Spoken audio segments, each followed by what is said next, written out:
Hi, this is Making Sense of Movies. I'm Claire. I'm Elena. And today we're going to be talking about movies where the couples don't end up together at the end. In honor of Valentine's Day, even though we haven't been here for a while, and we're so sorry about that. This was supposed to be our Valentine's Day episode, but you know what? Sometimes we're busy, and life happens, and we waited too long, and now February's over. But we're here now, and we're going to continue making podcasts, more frequently. Yes, we're less busy now.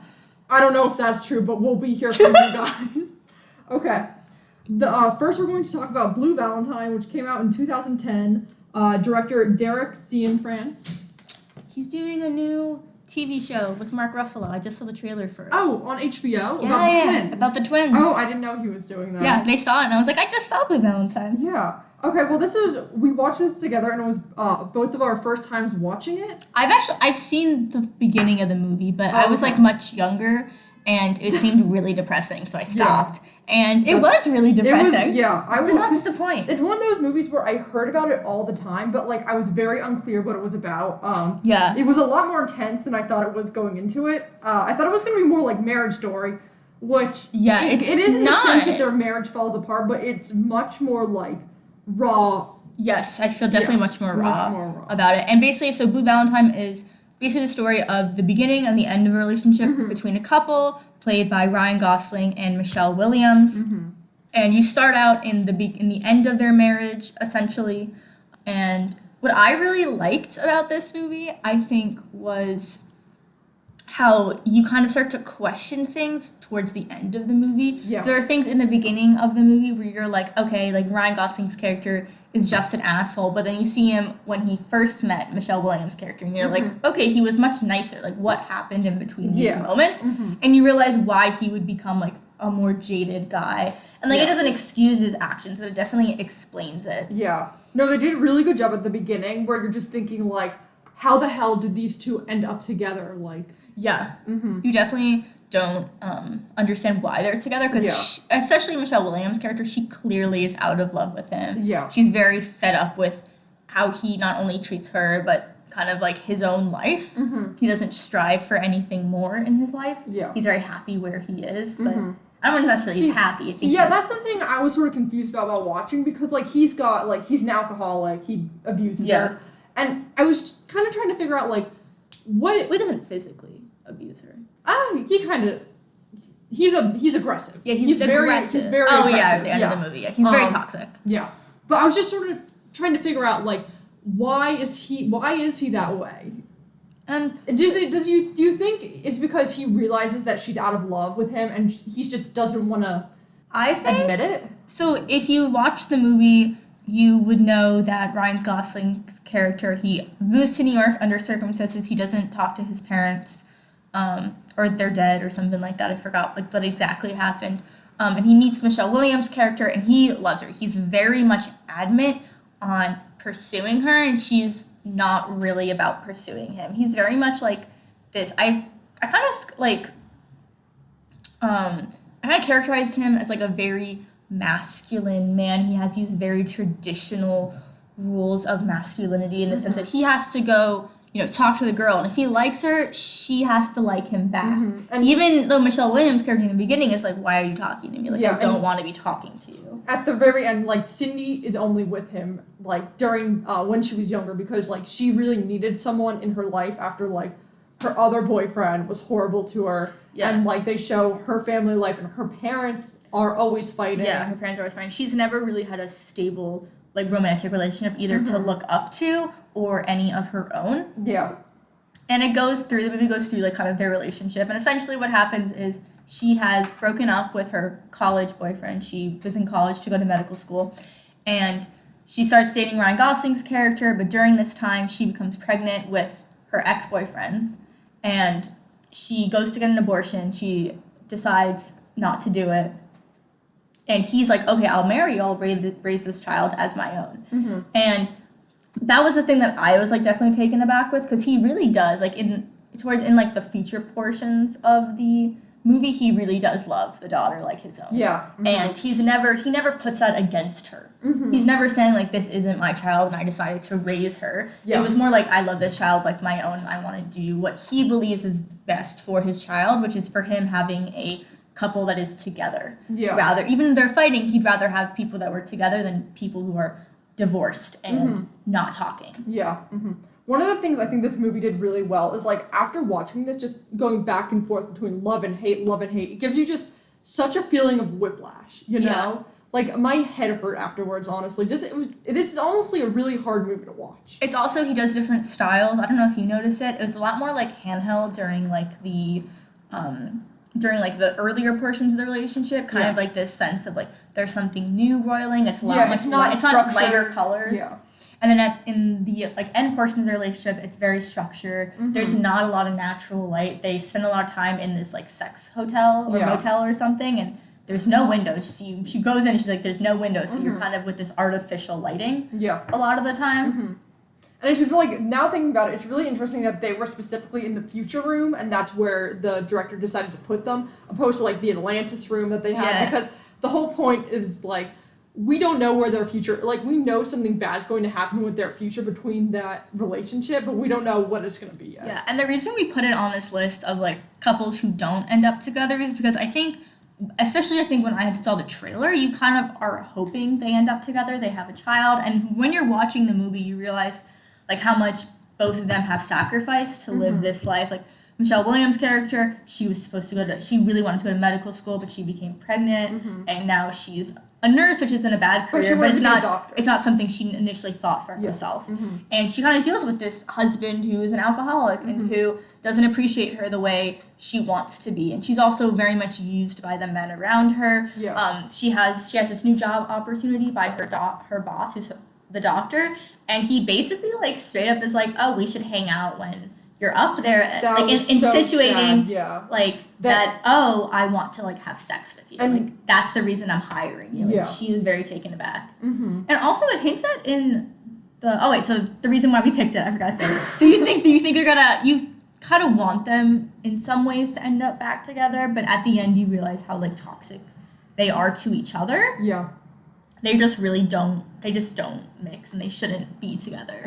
One thing I noticed, too, is that when Michelle Williams' character in the past, when she goes to get her abortion, they ask her all these questions about, like, when was the first time you had sex, how many sexual partners that you have. And at this point, she's probably, like, 20, maybe 19. Yeah. Not very old. She's, like, senior in high school. Yeah. So she says, like, oh, I've had sex when I was 13. I've had 20 partners since then. And it definitely hints to the fact that maybe the director's making to the fact that she's always trying to find someone to fill this, like, void because her home life isn't great. But the dad does, like, in the end of the film, like, he definitely supports her more than he did in, like, the earlier stages of her life. The dad's very, like, verbally abusive and kind of yells, and you can tell there's a very tense dinner scene where she's just trying not to pay attention. She's trying not to be seen. Yeah. And that's, like, a lot of it where she's trying not to be seen. Michelle Williams and Ryan Gosling are really good in this. Yes. Like, definitely one of the... Michelle Williams is incredible. Great movie, but I feel like, for me, that's the high point. And, like, if you don't believe them when they're young, like, you can't really believe... I think there were definitely, like, some issues. This is an older film. There were some things, like, personally, where they talk about, like, them being together and things like that I was just kind of like, oh, it's a little cringy. But I think they do such a good job of convincing you to kind of be in it with this couple that I think it counterbalances the kind of other portions of the movie as well. No, I completely agree. We also want to give out a shout out to the nurses in this who really helped Cindy. Because during, like, the most intense scene, like, the nurses drunk to where Cindy works, who is Michelle Williams' character, and he basically just starts, like, yelling at her, and he's very upset, and the nurses are kind of, like, they're very, very with her. It's women supporting women. I know. I'm here for it. I love it. I'm trying to think other things about this movie. I like this movie. I don't think I'd watch it again anytime soon. Just because it's a lot. It's a lot to deal with, and it's also just, like, the movie ends on Ryan Gosling's character. The whole movie, he's kind of fighting for them to stay together. And he ends up, I think, realizing how much, trouble he has put his own life to. He kind of realizes her pain, and this time she's not. Like, he's really crossed the line. He's really crossed the line. And he, like, kind of walks off, and his daughter's chasing him. That was really sad. And then it flashes back to when they decided to get married at the course. And you can see they really are in love, but I don't think, you can definitely tell they weren't the couple who were going to last. Yeah. They were in love, and they were kind of there for each other when they most needed it, but they weren't going to be there forever. And the one thing you do notice, too, is that, like, in the beginning of the film, Cindy runs into her ex-boyfriend, and Ryan Gosling's character gets, like, very defensive. And I think when we were watching it, we were like, why is he so defensive? Like, it's not like they're dating anymore. Like, and by this point, you had realized she had broken up with him and started seeing Ryan Gosling's character. So you're like, why is he so annoying? And then at the end of the film, you realize the ex-boyfriend in the past, like, beat up Ryan Gosling. And you can see, oh, maybe that's why Ryan Gosling just didn't want her speaking to him. And he was also, like, the ex-wife was also, like, very, like, he would berate Cindy and call her a whore and yell at her and leave her, like, several messages. He also, like, was not someone she should have been seeing or continuing to That see. scene's interesting, though, at the grocery store, because I feel like going back and rewatching that, like, the conversation between those two, it's not as hostile as you'd think. Like, Cindy is, like, not into that conversation, but she's very surprised to see him. It's not how I would have expected a conversation like that to go, given their history. He also straight up asked her if she's been faithful to her husband. Yeah. Which was, like, not something where she was like, are you serious? And he's like, yes, I really want to know that. And you can tell, like, he obviously still pines after her. Yeah. But by the end of the movie, I was just like, no, we don't want to. Yeah. Bobby Ontario, no. You're not a good person. Yeah. As we'll see with, I feel like most of the movie, or not most of the movies, the one other movie where it's like the men in this movie are, like, not good people. Yeah. Yeah. Yeah. Okay. Next on to a movie where the men also not good people. But I really like this film. This is Waitress. This was directed by Adriana Shelley, who, if you don't know, she plays Dawn in the movie. She also unfortunately passed away. But this was her last film. I really liked it. I don't know what you thought of it, because I had seen the musical. They made it into a Broadway musical. So I've seen the musical, and I really liked the musical, and that's why I, like, suggested this movie, because I knew it was based off a movie. But I don't know, it was your first time watching it there. It took a while to get into, because I started watching it, and I was like, oh, I'm not sure if I'm going to like this movie or not. Just because, I always feel like when you watch a movie and the women in it are, like, suffering at the very beginning, I'm always like, oh my gosh, I've got to watch, like, another hour and a half of this woman just suffering till the end. Like, I don't want to see that. But I really did like this movie. It reminded me a little bit of Pushing Daisies. It had that aesthetic. Yeah, it was also pie baking. Yeah, that's what I was thinking. If you haven't watched Pushing Daisies, they also bake a lot of pies in that TV show. So no, I do like how she used pie making, like, whenever she was trying to get out of the real world. I thought that was interesting. Also, the shots of pie were, like, so well done. Like, you definitely wanted to, like, eat. I wanted pie after this movie. Yeah. But just horrible. Like, her boyfriend is horrible. Her husband. Yeah. Oh, husband, sorry. And, like, the customers also horrible in this. Yeah, the customers are not nice, but that's also the food industry. Yeah. So if you don't know what this movie is about, this movie follows, I forgot the main character. Jenna. She is a waitress at a diner, and she bakes the pies for the diner. And essentially, she is pregnant with her husband's child. She does not like her husband. Her husband is very verbally abusive to her, and at some points physically abusive.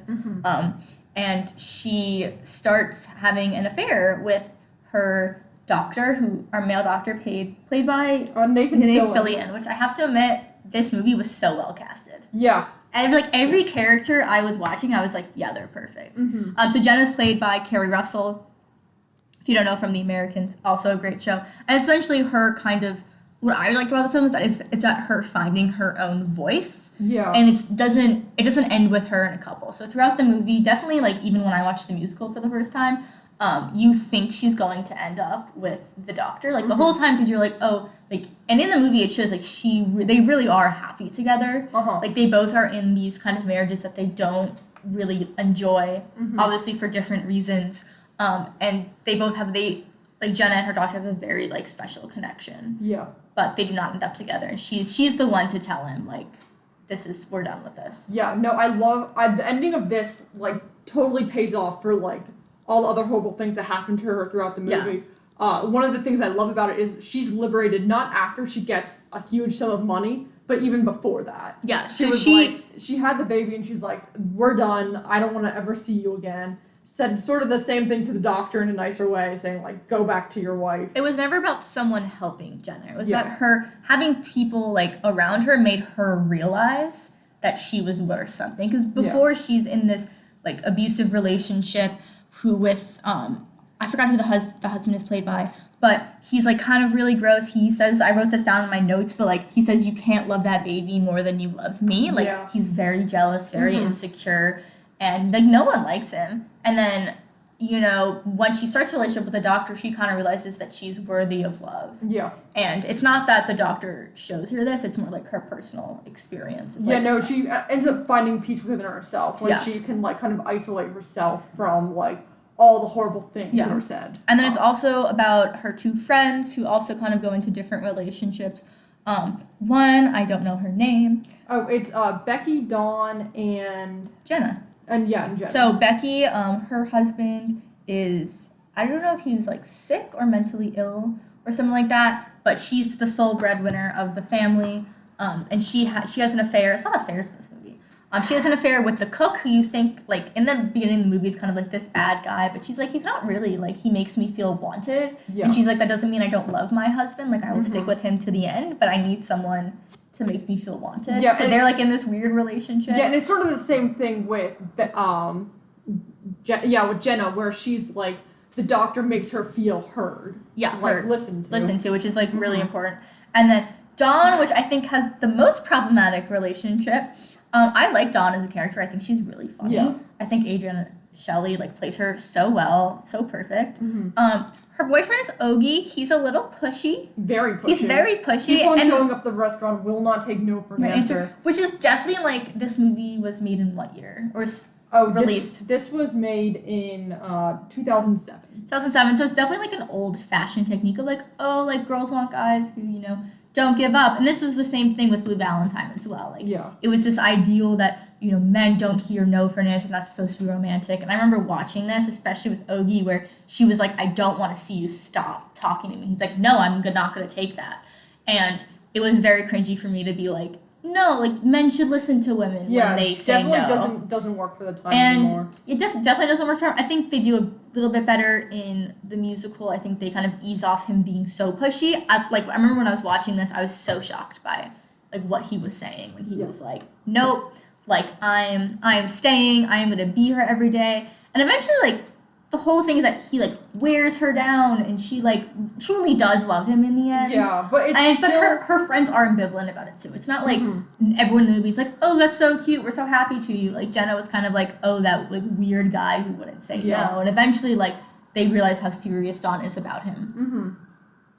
But yeah, that was definitely, I think, a point, if they remade this movie today, that would definitely they would totally change. They would change. I think they would keep his character. I just don't think they would have the same outcome of what happened, or they wouldn't make him so pushy. They would kind of make him respect the boundaries and have her, I feel like, come to her own terms of liking him. Yeah. Yeah, that was one thing that I was like, oh, that's not good. Yeah, no, and also, just the husband said so many things where it's like, this is horrible. Like, no. The husband was like, there's terrible. one part I wrote down where I guess, like, they're in the car together and Jenna's, like, sad probably because obviously she doesn't want to be with him. And he says, give me a smile, Jenna, like, stop. He also constantly honks his horn in the movie. Yeah. If you can't, there's an ambulance going on right now, so excuse us for that. We live by a hospital. So... yeah, there's he's always honking this horn, which is, like, so obnoxious, and no one liked it. It's also, like, his, like, siren call. Like, you know it's him when that stupid horn. I was going to mention that because in this movie, honking the horn is seen as very obnoxious, but in another movie, another character does the same thing, and it's not seen as obnoxious, so we'll get to that later. We'll get to definitely... Yeah. One of my favorite shots of the whole movie is that, I think it's when she first hooks up with... her doctor, she has this constant smile on her face. Yeah. And they go to, like, shot after shot of her smiling. I love that, yeah. I really like that. I think Keri Russell does, like, such a good job of portraying, like, Jenna's pain, but also, like, the like, small joys that she finds in, like, making her pies and then being with, calling in the doctor. Jim. Dr. Jim. Yeah. Yeah. And as we said before, the movie ends, in the movie, she always decides to have the child. You assume they live in, like, a southern place. That's kind of not something she would have done. And in the end, she talks about how in the whole movie, she's like, I'm not going to love this child. She's like, I don't love the man I had this child with. I'm not going to love this child. But she keeps on writing to the child. She writes these letters to the child basically saying, like, I'm sorry about, like, what's going to happen in your life, but, like, this is what happens. Like, she's not telling the child the truth. And in the end, as soon as she sees the child, she's kind of like, I have to protect you. And that kind of wakes her up to be like, I not only have to protect myself, like, I need to do what's best for me to do what's best for my child. Yeah, and then she goes on to have, like, a great pie shop, so I love that. The nasty customer whom no one likes. There's a customer, is his name Joe? Yeah, I think his name is Joe. Old Joe. Old Joe, who, like, no one likes serving in the diner, but Jenna always serves him and always does, like, what's right. And he obviously, like in the movie, it's everyone kind of knows Jenna has a bad husband, but no one knows how bad it is until Dawn eventually gets married to Ogie, who was the very pushy guy. And the husband, like, I think at that point either had found the money or had realized something was going on, and comes into, like, the diner where they're having the wedding and, like, flips over chairs, starts yelling at Jenna, and everyone's like, oh, this is how bad your husband is. Like, everyone kind of jokes about it in the movie, like, oh, Jenna has a terrible husband.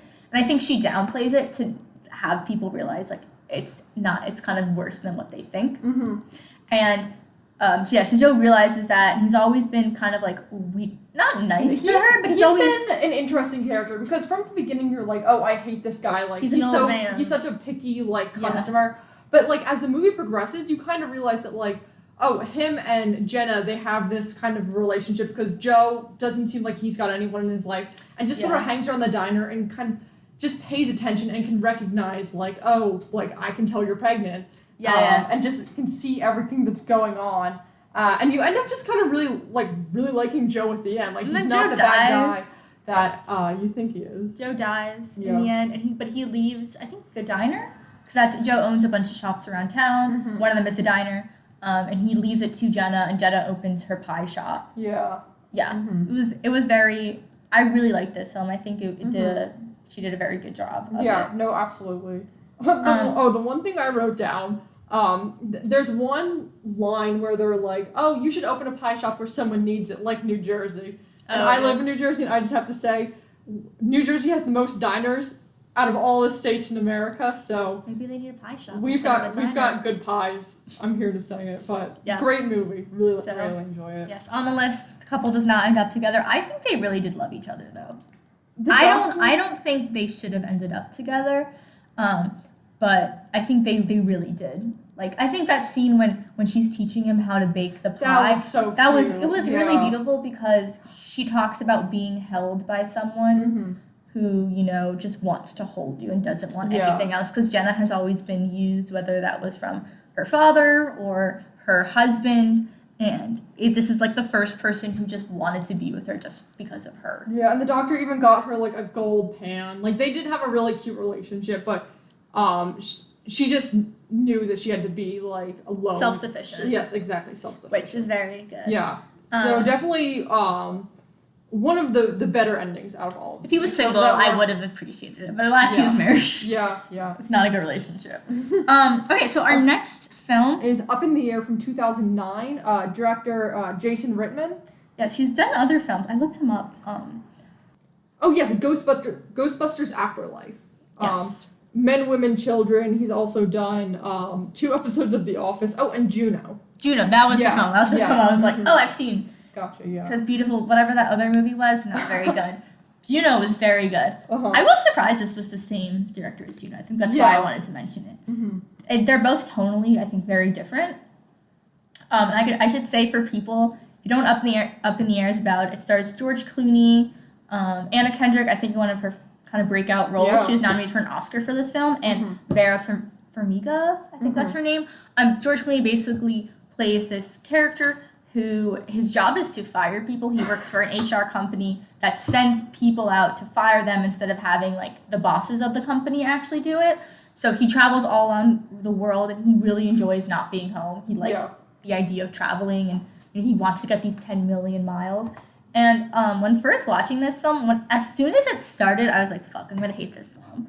Because just some reason, the beginning, like, 5 minutes were just so hectic. Like, the beginning credits they reminded me of a PowerPoint presentation. The song was like really cheesy, and I was like, oh no, like I've seen this film before, and I was like, I don't remember it being like cheesy and weird. And then like the first couple shots where he's like, you know, packing his suitcase, and he has this very like arrogant voice. It was like, oh my god, there were so many edits for him packing his suitcase.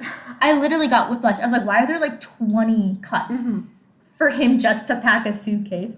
But if you ignore the suitcase, it gets much better. Yeah, no, I kind of felt the same way because this is the first time I watched it, and it took me a really long time just to get into it because I was like, okay, George Clooney's character is so annoying. This job, it's so unrelatable. Well, like, who has this job? And I was originally like, just who wants to live like this? Yeah. But then I was talking to my mom about the movie because she's seen it, and she's like, oh, I know so many people like that who just want to fly all the time and don't want to be or don't want to go back to their houses. And I'm like, that's... I think crazy. Also this movie was very smart casting with George Clooney. They're obviously like he's a very big, you know, celebrity sort of thing. It plays into the fact that he for a very long time was just a bachelor and was just kind of dating people and was never really in one place. And he's very similar in some cases to the character, and I think it plays very nicely. I think to like they're both similar. It's a very good. I think it was a very good role for him to take on. Yeah, no, I completely agree.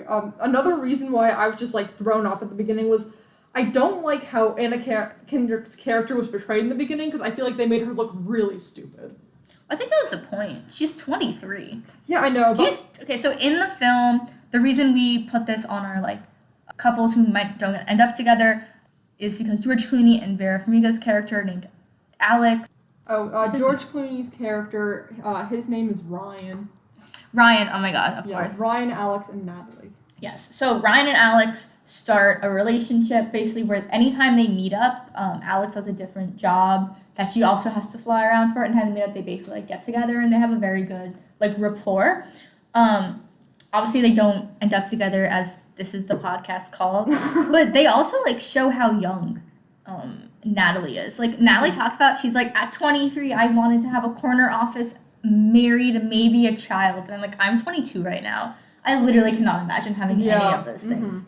And both, like, the other two characters, Ryan and Alex, are, like, supposedly, you know, both unmarried, both don't really have relationships, don't have children. But know a lot about their jobs. Yeah, but know a lot about their jobs, but also know a lot more about life. Like, they're not looking for the same things Natalie is. But does George Clooney's character know about life? Do they? He knows some. He knows how to talk to people. But I feel like Ryan's life is very just... it's very isolated. His sisters mentioned that. Like, he's not very close with his family. And the movie essentially follows... So Natalie is kind of like... She represents, I feel like, this younger, more technical savvy generation. So George Clooney's job is usually done when he fires people. It's all in person. She decides to introduce... more of like a webcam service, which I think would eventually have happened. It's not like crazy to think that this would happen. And she's like, you have no idea what it's like to fire someone. Like it's in person for a reason. And so he was like, you need to come along. I need to make sure you know how to do this before you decide to implement it. So the movie kind of, I feel like, really picks up pace when they're together, kind of butting heads and things like that. Yeah, no, it flowed a lot more after that. Like, I really enjoyed the conversation between Ryan, Alex, and Natalie. Like, when all three of them were on screen together, like, I thought that was really I think it worked very well. I also, like, Ryan's character, especially in the beginning, was fairly unlikable. Yeah, no, he was really unlikable. Like, you can tell, like, it's one of these films where you're like, okay, the main character is good change. He's very, like, arrogant, always has to be right. He's very lectury to Natalie, and maybe it's that whole, like, he's older, she's younger, he's trying to, like, teach her the ropes sort of thing. And Natalie is, like, very analytical. He's very, like, poetic about his job. He has that whole speech about, like, he's like, oh, what do we do? And he's like, we have to, you know, bring them out of limbo and we shove them in a boat. And he does all these metaphors. And I was like, oh, my God, this is actually ridiculous. But, he basically does, he's paid to tell people how to, like, be by themselves. Yes. He is by himself. So I guess he really embodies that. Yeah. I'm trying to think what else. So if you don't know, spoilers for this film, George Clooney and Ryan and Alex have always been together. He, like, I think through Natalie realizes that he wants more. So throughout the film, he's kind of like, I don't want children. I don't want to get married. And Natalie's like, why don't you want someone with you? Like, you can't be satisfied with the life you're living right now. And he kind of realizes through her, she kind of like rubbed off on him. He's like, he's like, maybe doesn't want to get married, but he does want someone. Yeah. And he, you know, takes Alex to his sister's wedding. And then at the end, he's like, you know what? I want to go, like, fight for this girl. And you think, at that point, you think it's going to be like every other romantic comedy. You're like, okay, he's going to go. She lives in Chicago. He goes to visit her in Chicago. And as soon as she opens the door, you're like, okay, they're going to, like, kiss in the snow. It's going to be great. And then she opens the door, and there are children running around. Yeah, she's wearing a wedding ring. Yeah. And she has a whole family, and he didn't know that. She never said anything. No, total plot twist. Like, I didn't see that coming at all. Me neither. And I was at the point where, like, I really did want Alex and Ryan to be together. So I was like, oh my gosh, this is crazy. I did feel so bad for Ryan, because even at the end, he changed. He changed and he got his points, but he was like, I don't want this anymore. I realized that this won't make me happy. Yeah. Also, yeah, and then, so at the end, like, he decides, like, you know, he likes traveling, but I think he decides he's going to travel for, like, a place where he wants to go, not necessarily where he has to go to do his job. And Natalie, on the other hand, starts with, you know, she kind of starts out this very, like, naive company. She goes, so the company takes place in Omaha, Nebraska. She's 23. Everyone's like, why the hell are you in Omaha, Nebraska, of all places? And she follows a boy. The boy breaks up with her in the movie. And she also, like, realizes the toll it takes to fire people. Yeah. Unfortunately, in the film, one of the people that they fire kills herself. In the same way that she says she does. Yeah. The film, she goes, there's a bridge by my house, I'm gonna jump off it. Yeah, that was And Natalie gets really shaken, and George Clooney's character is like people say things like this, like this happens. And she actually does do it, unfortunately. And so Natalie decides to quit, she can't handle it. And the movie ends with her hiring, which I thought was, like, really nice. The movie begins with, you know, people getting fired, and it ends with her hiring. It also ends with the people who were fired throughout the film kind of talking about what they're going to do next, but also talking about how, like, even though they're fired, this isn't everything. Like, they have people to go back to, and I think that was the main theme of the film. Like, you can be, you know, physically or not, like, tangibly successful in the sense that he has, like, his 10 million miles, but he also had no one to talk to. He had no one to go back to. The other part of the movie that I really enjoyed was the wedding scene when Ryan has to go convince the fiancé. He uses, like, his, you know, customer service, you know, selling voice. Yeah. Yeah. I like that. Just a funny point, Natalie talks about how once her boyfriend breaks up with her, she's kind of talking to Alex and Ryan, and she's like, you know, I wanted this. She's like, this is the type of guy I wanted. She's like, his name has to be one syllable. You know, he works in finance. He has a dog. He's taller than me. He has a nice smile. And then, like, Alex says what she wants to have, and she's like, he could have hair. Doesn't matter. Like, you know, has a nice smile. That's the thing that kind of stays. And she's like, oh, I want someone who, like, has a job. And, like, kind of things like that. And kind of just, like, just low bar stuff. And it's like Natalie's like, that's depressing. And also really she's describing, like, every person. Really just things in life that, like, make you seem like you have your act together. Except for the one syllable, like, you gotta be born with that. Yeah. The one syllable name, like, you can change it, but... This movie just made me so stressed out about the future. Oh, Did you feel that way? It was just, like... It's also, like, she just easily, like, quits her job and she applies back to the place where she had originally turned down a job in San Francisco, and they're like, oh, we're gonna hire you back. And I was like, I know life is not this easy. Yeah. Gosh, I wish it were that easy. I wish. Oh, the other thing I wrote down was when Ryan goes to Alex's house, she calls him a parenthesis, and I was like, oh my gosh. A what? Like, oh, you're just a parenthesis in my life. Yeah. Oh, she was harsh to him. Yeah, that was kind of clever writing, I thought. I thought it was clever. Also, I liked Alex's character. I was afraid she was going to be kind of written as just kind of like a one-note female character who's only there to, like, you know, show the male character that he should live life, which happens a lot. But she kind of has her own agenda, and she has her own say, as well as Natalie. Like, she's not just there to show, like... She's not just there to drive the plot along, which sometimes a lot of movies is, like, it's a lot of... Especially, like, these two characters could have been written as female characters who just drive our main male character to, you know, realize his life is different. And he kind of does that on his own. There's much more dynamic between these three. No, absolutely. Yeah, so I think, you know, don't knock the movie. It could have been much worse, and it was much better than I thought it was going to. I ended up enjoying it a lot. And then our next film is another Ryan Gosling film. We're 2 Ryan Gosling films in. If you don't know a movie where they don't end up together and it's a Ryan Gosling film, it's La La Land. From 2016 with director Damien Chazelle. The iconic Oscar Best Picture winner for about 2 minutes. So iconic. This is just, at least to me, this is one of the most uplifting films of the decade until it's absolutely not anymore, which is at the very end. I thought it was uplifting at the end. Yeah, it was like, I don't know, it was just very bittersweet. It's a bittersweet ending. Well, I think it was the ending that they both deserve. So if you don't know what this film is about, it was very big. Honestly, it's probably known more for the fact that it was by accident given the Best Picture Oscar. And then Moonlight won, as it should have. Cameron, I love Moonlight. I think it deserved the win. La La Land, I disagree. I really like La La Land. Are we gonna fight about this right now? We're not gonna fight about it. I'm just saying, if I was an Oscar voter, I would have gone with La La Land. Okay, so Claire votes La La Land, Elena votes Moonlight. Just know this right now. But we're not talking about that. No, today we're talking not the divide between me and Elena. We're talking about the divide between Sebastian and Mia. Yeah, so if you don't know, Mia is a struggling actress in LA, like every other person apparently in LA. And she has a very lovely apartment. Yeah. For 4 people living there. Don't know where she's affording that money in the coffee shop. Actually, such a good point. It really is. So, yeah, this is a very dreamlike, exaggerated version of LA. Everything, I have to admit, I love the cinematography of this entire film. Mm-hmm. I think Damien Chazelle definitely was very well directed. Mm-hmm. Do I think he deserved the best director? That was a very stacked year. Yeah, but we're not talking about that. Yeah. I'm still bitter over Claire's vote for La La Land. Oh my god, I'm so sorry. But no, I agree with your point that it mixes fantasy and reality just so smoothly. Yeah, and if you've seen a lot of movie musicals, he plays very good homage to it without straight up taking things from it. He is paying respect to it. Mm-hmm. There's another ambulance going by. If you can hear that, go ahead. So Mia's a struggling actress. Oh, it's getting real loud.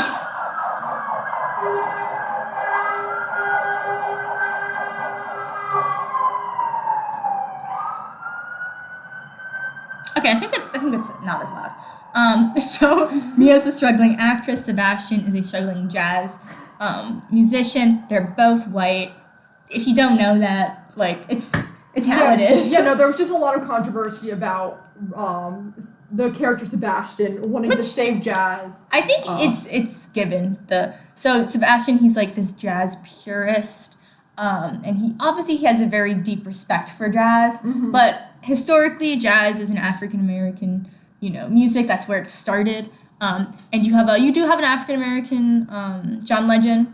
Yeah, see, that's what he plays. I think that's where he did it wrong. I think if he had made John Legend's character not the antithesis of Sebastian's jazz, so John Legend in the movie, he kind of plays Sebastian's old friend, who is more mainstream. Yeah. He's villainized in the way where he's not a jazz purist, he's making jazz into something new, which I'm gonna be honest, I liked his songs. I thought they were very catchy. Yeah. And I think he is doing something new, and he talks about how he's like Sebastian, how he's supposed to be revolutionary, if you're in the past, and he makes that really good point. But, Sebastian is seen as this hero of someone who is, he's a jazz purist, he's, that the new stuff is bad, jazz should be just how it is, people should just like it. Yeah. But he's white, and he doesn't understand that, the history of it is he should not be saving it, because he's not part of that history. Definitely, a very interesting choice made. And I think, if anything, as I was rewatching it, I was like, it kind of goes with Sebastian's character. Yeah. He's this very arrogant, purist white boy. And if you,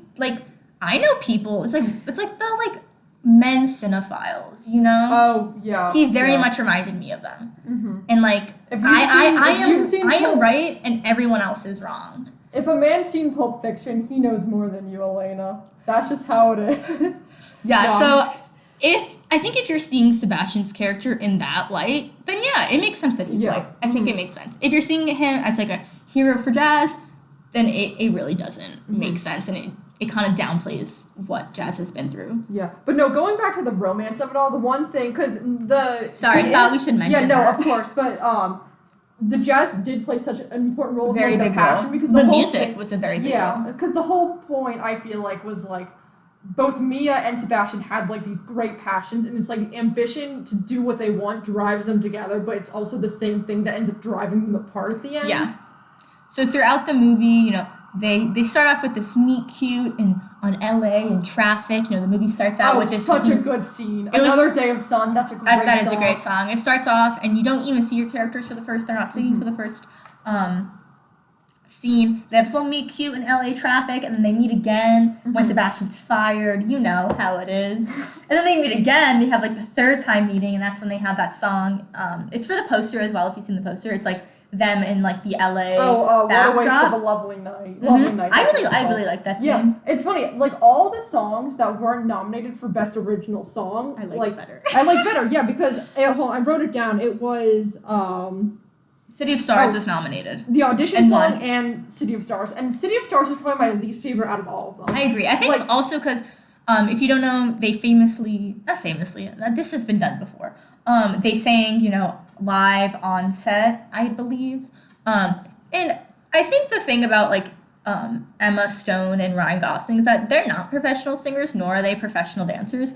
And for me going into this, I was like, I wasn't expecting them to be. And I thought they were, like, you know, they were great dancers. They were like, good singers for how they are. You know, they're not Broadway singers. But I feel like, this movie, it didn't require a Broadway singer. Like, that's not really what it was going for, I thought. No, I definitely, like, knew people who were like, I thought they would be better dancers. Like, if you're going to make a movie musical, and I think this is definitely what it was advertised as, I definitely knew, like, I had friends who were like, oh, like, I was expecting it to be, you know, like, West Side Story, they hired, you know, like, very famous, like, not famous, you know, professional dancers, and, like, you can see that.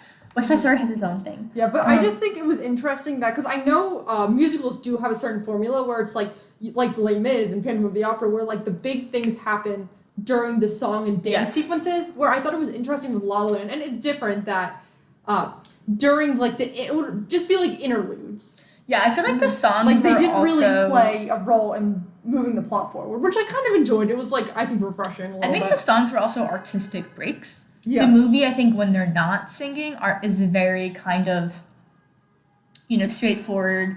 And I think anytime they sing, Damien Chazelle, I think does a very good job of kind of, like, bringing you back to old movie musicals, but also putting a very, like, fantastical and whimsical feel about it, which is something I really enjoyed. Like, I smile when I watch this film. I think it was, like, it definitely makes you feel like, oh, I love love. Like, that's definitely, when I'm watching this, like, it's very fun to watch. Mm-hmm.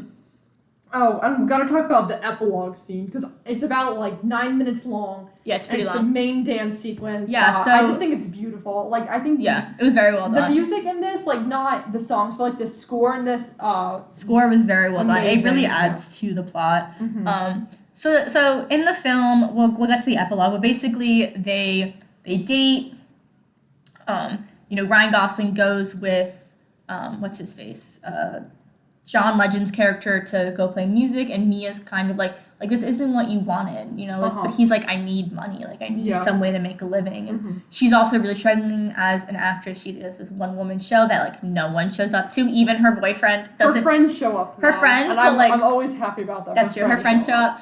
But Sebastian doesn't show up, and I think at that point, that was kind of the breaking point where she's kind of like, you're not doing your dream, you're just, like, you know, trying to make money, and, like, you're not even here supporting me.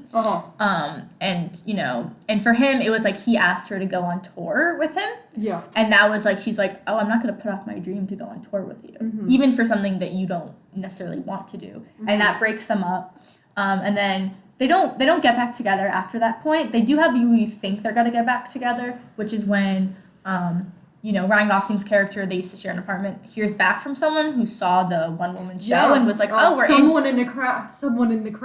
Very good person, the casting director. The casting director, he's like, oh, we thought she was really interesting. She should come to this audition. And he goes back home because she kind of defeated, goes home. And he convinces her to go do the audition. And she talks about, this is the audition song, her aunt who used to live in Paris, and I really like that song, actually. Yeah, that's a great song. She gets the job, and then she goes to Paris, and he stays back. And then you get this end scene where, you know, she's now a famous actress. It kind of mimics the beginning part where, you know, in the beginning, a famous actress comes and, like, tips, you know, Mia's character at the coffee shop, and now the roles are reversed. She's the famous actress now. And, you know, she has a husband, she has a child, they decide to go out in the city, and they go to this bar, and guess this this jazz bar, and guess who is playing the piano? Is it Ryan Gosling? It is Ryan Gosling's character, and he has the jazz bar that he's been talking about like the entire movie. Yeah. And then they both look at each other, and he starts to play City of Stars, and then this whole 9-minute epilogue scene happens where it's like, what would happen if they had gone together? And it's like, earlier. Yeah, and it's all shot in like a very soft, like topia. It's very like artsy, you know. Yeah. All the scenes are exaggerated or, you know, stripped down, either or kind of. It's just mesmerizing to watch. It was very. I don't know how he thought of it. It was very well done. Yeah, no, definitely. This was Damien Chazelle's passion project. Like, this is the movie that he always wanted to make. I think you can definitely see the passion. That's something you can like see when you're watching it. It's like that's fun to watch when you see clearly someone had enjoyed themselves when making this. And at the end, I felt the epilogue was like, if this was a happy ending sort of movie where like the girl gets the guy, this is what would have happened. But no, this isn't about them being together. This is about them achieving their dreams. Yeah. And in the end, they both, and that's why I think this is a happy ending, and that's why I don't think they should be together. Because if they were together like they were in the epilogue, he would never have achieved his dream, and he would have sacrificed his dream for hers, which I did appreciate in the film. That it wasn't like the other way around, which is it normally. But in the end, like, he gets, and they have this look at the end where they're both kind of like, see where we are. Yeah. Look at us now. Who would have thought? See, I never took it that way. I always, really? I always thought it was just sad because I was thinking, like, I wonder if leaving there, like, is she really satisfied with this guy she's with? Like, and, I mean, not that matters, but it's like, they've achieved their dreams. Like, what happens now? Are they both happy? I think they are. Okay. I interpret it as, you know, like, this movie, and it talks about, like, a lot of the marketing was also, like, they're dreamers, it's LA, dreamer city, whatever. And I think the whole point of it was both of their individual journeys, not necessarily the fact. And the fact that they happened to be in love was a great love story. I thought it was, like, great, but, you know, they weren't meant to be. I just think it was very open-ended. Like, I honestly think, like, after they left, it could have gone both ways, where, like, now they're just both thinking, like, now that they both have achieved their dreams, it was one of those things where, this was just bad timing on both of their parts, and now that we have achieved our dreams, we want to be together. I feel like the bad timing definitely reminds me of, like, Marriage Story. Yeah. At the end of Marriage Story. Which we might talk about in another further episode, so we won't talk about it now. Yeah. But, yeah, I liked this film. I saw it on my birthday, like 4 years ago. Yeah. So, it was really nice. I do have to say the one thing that annoyed me is... he does this sequence where, like, he'll spin the camera around, and just personally, I'm not a fan of, like, very in-depth moving, and this would happen a lot in 1917 as well, but that's because it was one take where, like, he just full-on swings the camera. Yeah. Which, like, a lot of directors do this. I just think in this one, where he does it, like, a full, like, you know, 360 degrees, I was like, I'm nauseous, man, stop. I don't know. No, that's my one nitpick, point. And I think, I think, like, watching it back, I definitely have more appreciation for it than when I did before. I just really, the first time I watched this, it was in the middle of the last election, so I kind of needed something to really, I really needed some happiness to cling on to at that time. So I feel like that's also one of the reasons. Yeah. Well, my older sister hated this film. She's like, it was so bad. Really? Yeah, I definitely think the first time I saw it, I think I was hyped up too much. Yeah. And I was like, oh, like, this is like, not saying this is a good film, but I was like, oh, is it? I don't think it's as good as what everyone is saying, and. Like, nor is it, like, the most amazing film I've ever seen, but I think it's definitely up there. I think I definitely respect and, like, appreciate the craft that went into it. Yeah. And Emma Stone was, like, very good. She was good. I do think this is one of those movies where a lot of movies these days, just because of, like, how social media is a lot of people love the movie, and then there's the backlash against the movie because it's cool, like, not to like La La Land. Yeah. But no, I have heard people who, like, genuinely think, this is a boring movie. Yeah, of course, of course. And our last film, which is the most recent film on our list, Claire and I just saw it, Portrait of a Lady on Fire, which is a French film by Celine Sciamma, who, if you don't know, she had a movie a couple years back called Girlhood, which I haven't seen, but I want to see. That was kind of, at least what put her on the map for me. This film was amazing. Such a good movie. I'm so angry. For La La Land, don't believe the hype. For this movie, believe the hype. Of course, believe the hype. I'm just so angry that the Oscars France didn't submit this for their movie for the Oscars. So I feel like this would have been nominated for more stuff than Les Mis was. I haven't seen Les Mis. I really wouldn't know. Okay, I haven't either, but this was just such a good movie. Okay. So if you don't know what this movie is about, it's set, I think, in the 18th century, and basically, we have this family, or this mother had hired a painter. I'm gonna say painter. Yeah. A painter, named Helen, I think. Eloise. Eloise is maybe her actual Wait, it's Eloise and then Mary Ann. And Eloise is the one who's being painted. No, so I'm talking about the other one. The painter. Oh, the painter is Mary Ann. Mary Ann, sorry about that. Oh yeah. So this woman hires a painter, Mary Ann, to paint her daughter, who's getting married to, who is like prospects to be married to this guy in Milan, in Italy. And he needs to see a portrait of her before he decides to marry her. But unfortunately, the last person who came, she wouldn't sit for a portrait because she doesn't want to get married. So she kind of has to paint her in secret and kind of just observe her. So the daughter, whose name is Eloise, just thinks the mom hired this woman to be her walking companion because it's implied in the film that Eloise's her older sister committed suicide because she didn't want to by jumping off a cliff. So now she won't. Eloise is not allowed outside alone. So she's hired as a walking companion, and she just has to longingly look at this woman, and slowly they fall in love. Yeah, no, it's a lot of very subtle, subtle actions, a lot of just gazing from afar at the other person. Just a really good slow burn film. Slow burn, it was true. And I feel like this one kind of captures love the best out of everything we've seen so far. I agree. Just because, especially there's one scene where Mary Ann is just saying, "Oh, I can tell you bite your lip when you're angry, or you blink when you don't know what to say." I'm not sure if it was exactly that, but just things of that nature. Where they've noticed each other. Yeah. I thought it was really beautiful. I think Celine did a beautiful job directing it. I watched a thing or read an article where it was about how she very much wanted to evoke an 18th century painting, which I think she did a really good job. There are some really great scenes. A lot of great walking on the shots. beach. A lot of, long, wider shots of them kind of standing. One of my favorite shots is, so they have a servant girl who becomes pregnant and wants to get an abortion, and she has to eat these wheats, so they're looking for the wheats, and at first it's just this shot of wheat or something, and then all of a sudden all three of them pop up. Yeah. I really like that. It was kind of humorous, but also really great. I also love when they're walking in the sunset in the background. Oh, so beautiful. It was all so beautiful. Yeah. And the other thing I just loved, women artists are rarely shown in movies, I feel like. So I really I agree. Showing that. There are essentially almost zero men in this movie. Yeah. Men don't even have. I think there's a guy with maybe one line, maybe two. It's two guys with two lines, and they're basically just people carrying her painting stuff to where she's going to stay, where Marion is going to stay. And that was such a great scene, though, where her canvas falls into the ocean, and she has to jump in after it, and that's still just the very beginning. That's the very beginning of the film when she's going to Eloise's kind of house.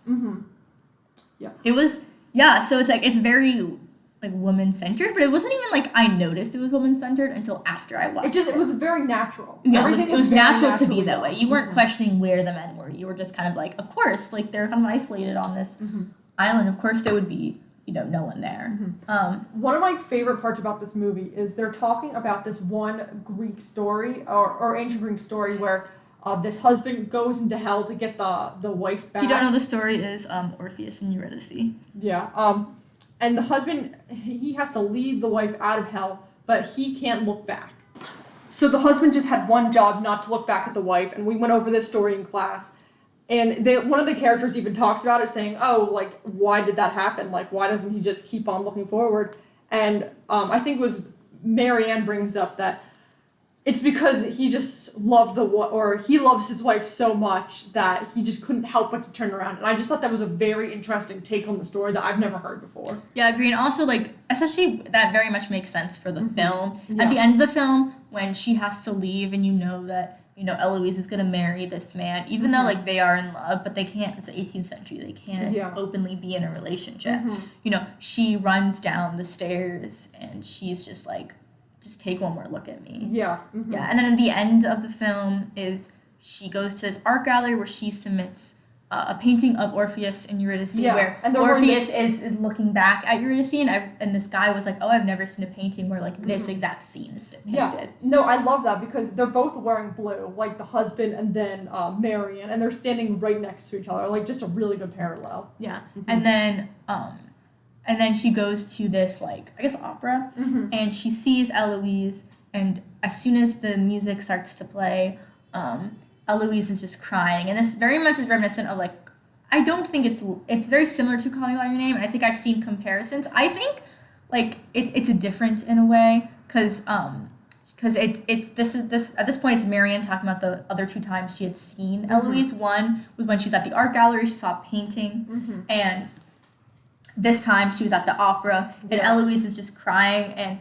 I don't know the actress's name, nor can I pronounce it, but plays Eloise. That scene was incredible. That was amazing. This movie is acted beautifully and also on very subtle like kind of facial expressions. Both women do an incredible job. I think that because I wrote down the same thing of the ending reminded me of Call Me by Your Name. It's so crying, like it's non-flinching. It evokes the same feelings, but in a very different way. Because in Call Me by Your Name, it's just Timothée Chalamet just looking in nothing, and that's just how he's coping with his feelings or lack of coping. Yeah. And then in this, it's Eloise just like crying because of the music, because like that's always what she's wanted to hear, just like a whole opera performing. Yeah, she talks about it in the film where she's very isolated, Eloise. Yeah, and then Marianne is obviously just staring at her, and it's like, oh my god, this is like, my love. This is my love, and it's kind of like an opposite Call Me by Your Name, because in that it's just completely silent, and in this there's just music, so much music. Especially in the film, there really isn't any music. Yeah, I think the only time you hear